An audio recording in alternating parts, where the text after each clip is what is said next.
كل الناس بتحلم، بس مش كل الناس بتبدأ. في ناس بتستنى لما يكون عندها فلوس أو معدات أو حتى شهرة، وأنا قررت أبدأ وأنا معايا أكتر حاجة مهمة: الحلم. ما عنديش كاميرا جامدة ولا مايك احترافي، بس عندي دماغ بتفكر وقلبي بيحب يشارك ونفس مش ناوي يخلص.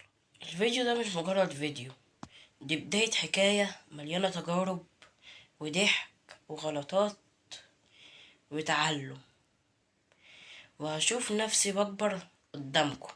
انا مش عايز مليون مشترك دلوقتي، انا عايز بس حاجة واحدة: انت يلي بتتفرج دلوقتي على الفيديو تبقى اول واحد يقولي انا معاك من اول يوم. دوس لايك واشترك في القناة وسيبلي تعليق تقول فيه انك بدأت معايا، ولو عندك فكرة فيديو اكتبها في الكومنتات، ويلا بينا نكتب اول سطر في حكاية اليوتيوبر الصغير.